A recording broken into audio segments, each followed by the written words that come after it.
Mga kwentong pambata. Si Princess Miranda at si Prinsipe Hiro. Noong unang panahon, malapit sa lalawigan ng Polish, mayroong isang mahiwagang berdeng isla na kung tawagin ay Kruto. At sa gitna ng napakagandang kaharian, nakatayo ang isang magandang palasyo. Ngunit ito ay hindi lamang isang ordinaryong palasyo o ordinaryong kaharian.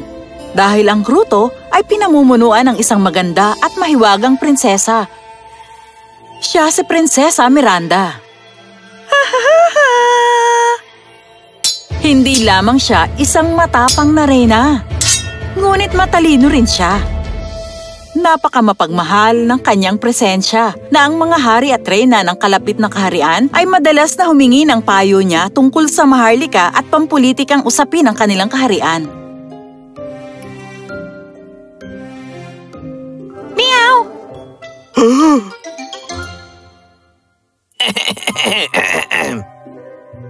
Hindi ako masasanay sa mahiwagang lugar na ito, Julio.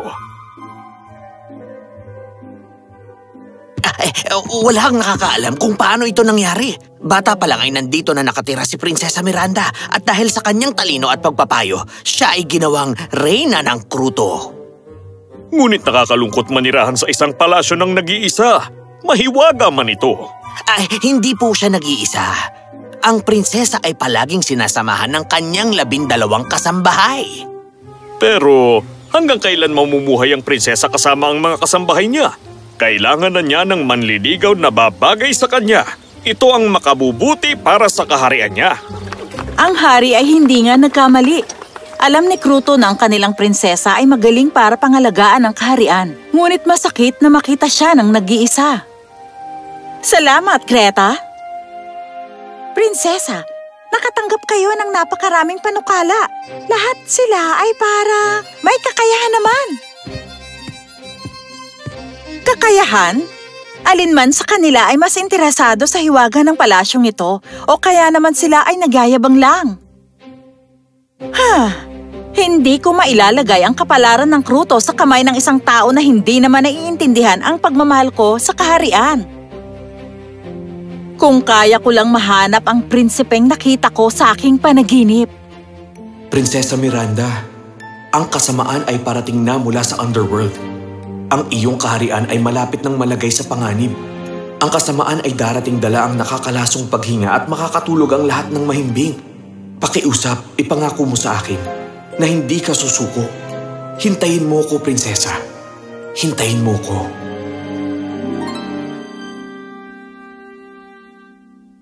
Ngunit, prinsesa, ito ay isa lamang panaginip. Hindi. Hinahanap niya talaga ako. Nararamdaman ko ito sa mga buto ko. Hindi ito panaginip. Ito ay isang senyales. Ang kasamaan ay parating na, sabi niya. Hindi ako dapat sumuko. Ito ang araw ng dakilang kasiyahan. Ang mga Krutos ay nagagalak dahil ito ang kaarawan ng kanilang minamahal na reyna. Oh, napakaganda ng pagtitipon na ito.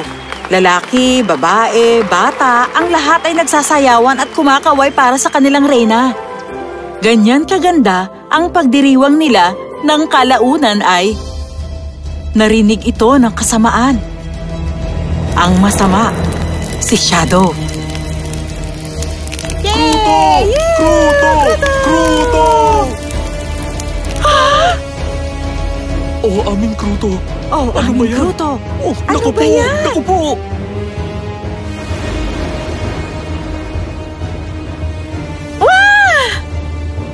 Sino? Sino ka ba? Prinsesa Miranda.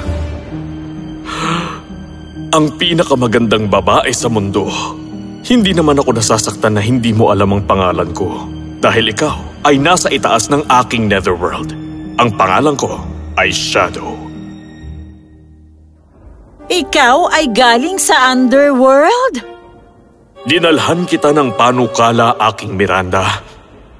Kunin mo ang kamay ko at maging aking reyna. Sumuko ka sa aking kapangyarihan.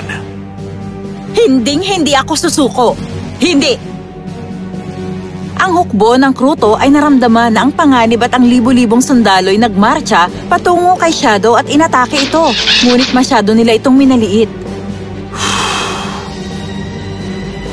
Sa napakabilis na iglap lang, ang nakakalasong hininga ni Shadow ay naglagay sa lahat sa mahimbing na pagkakatulog. Hindi!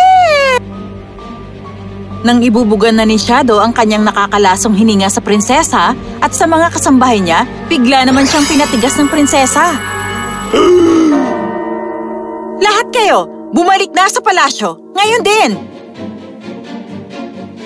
Napalaya ni Shadow ang sarili niya at sinundan ng prinsesa. Ibinugan niya ang nakakalason niyang hininga sa mga kasambahay. Lahat sila'y nakatulog sa alapaap, ngunit alerto ang prinsesa.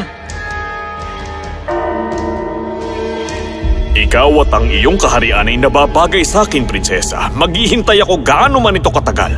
Hindi mo na ako mapapaalis, Miranda. Itinayo ni Shadow ang isang malaking pader sa paligid ng palasyo at naroon ang tapat niyang dragong may 3 malalaking ulo para bantayan ang palasyo. Si Prinsesa Miranda ay nakakulong ngayon sa sarili niyang tahanan. Ang dating nakakamangha na kruto ay nasa mahimbing na pagkakatulog na ngayon. Nilaan ni Prinsesa Miranda ang kanyang araw sa pag-iisip kung paano niya maililigtas ang palasyo. Hindi naman sumuko si Shadow. Ngunit sa tuwing magkakalakas siya ng loob na kausapin ng prinsesa, maisip pa lang niyang patitigasin siya ulit nito, aalis na lang siya. Pwede siyang sumuko. Ngunit alam niyang si Shadow ang magpapahamak sa kaharian niya sa pamamagitan ng pagtawag sa Underworld. Ano ang gagawin ko? Ano ang gagawin ko? Prinsesa, makinig ka sa akin. Lahat ng pag-aalala mo ay matatapos din. Sa malayong karagatan ay nakatira ang magiting na prinsipe, si Prinsipe Hiro. Alam niya lahat ang tungkol kay Shadow at ang pag-aangat nito. Nasa alamat ito, prinsesa. Ang makakakuha lang sa mahiwagang singsing mula sa pinakamalalim na bahagi ng karagatan, ang makakahanap ng pinagmulan ng buhay ni Shadow at makakatalo sa kanya. Ang pangarap mong prinsipe ay nakipagsapalaran upang hanapin ito. Nang bigla siyang mahuli ng mga pirata at itinago siya sa kailaliman ng dagat. Ngunit prinsesa, nakikita ko na ito ngayon. Napalaya na niya ang sarili niya. Pakiusap, ipakita mo siya kung sino siya at kung nasan siya talaga mismo ngayon.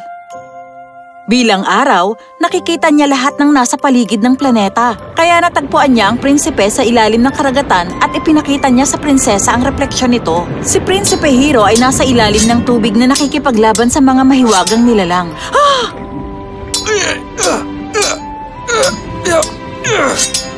Dahil sa kanyang katapangan at determinasyon, narating na ni Prinsipe Hiro ang lugar kung saan nakatago ang singsing.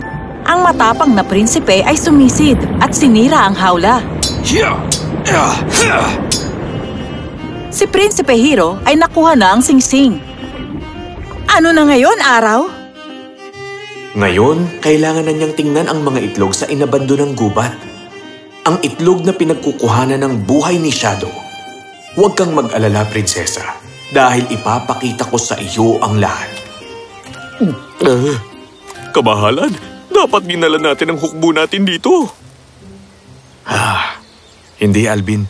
Ang itlog ay binabantayan ng kuneho sa ilalim ng puno ng oak. Babalaan ng hukbo ang kuneho at mawawala sa atin ang nag-iisa nating tsansa na manakaw ito. Mayroon akong pangako sa prinsesa ko. At gusto kong tuparin ito. Ayun ang puno. Kinuha ng prinsipe ang lubid at itinali niya ito sa pinakamataas na sanga at hinatak niya ng malakas. Humapdi ang kanyang kamay at ang kanyang katawan ay nanginig ngunit hindi siya sumuko. At sa wakas, bumigay na ang puno. Sa ilalim nito ay may isang butas kung saan nakaupo ang kuneho. At sa kanyang mga kamay ay may isang hindi pangkaraniwang itlog. Kapag pinapasok ng prinsipe ang kanyang kamay, iniiwas naman ng kuneho ang kanyang kamay. Ngunit hindi pa rin sumuko ang prinsipe. Ipinasok niya ulit ang kamay niya sa butas at mabilis na nakuha ang itlog.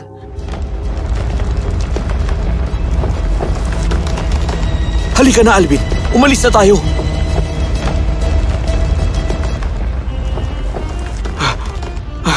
Susunod naman, ang kruto. Nang masaksihan ang kanyang katapangan, ang prinsesa ay sabik na sabik nang makilala ang kanyang prinsipe. Prinsesa, nasaktan ka ba? Oh, prinsipe, hindi na yun mahalaga dahil narito ka na.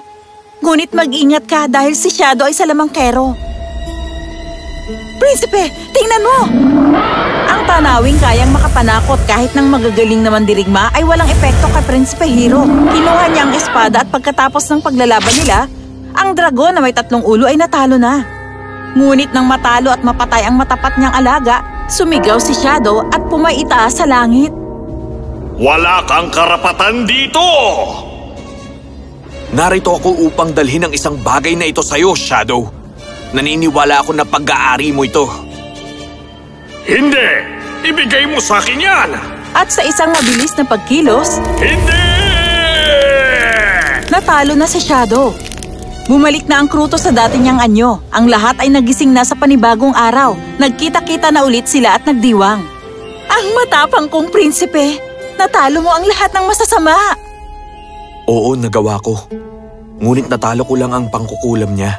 Samantalang ikaw, natalo mo siya sa pamamagitan ng paninindigan mong hindi ka susuko. Ikinalulugod ko na hingin ang iyong kamay sa kasal. Aking matapang na prinsesa. Ang prinsesa ay masayang sumang-ayon. Si Prinsesa Miranda at Prinsipe Hiro ay iniligtas ang kaharian at nagbuklod para sa walang hanggan. Sila ay namuno sa kruto sa matagal na panahon at namuhay sila ng napakasaya.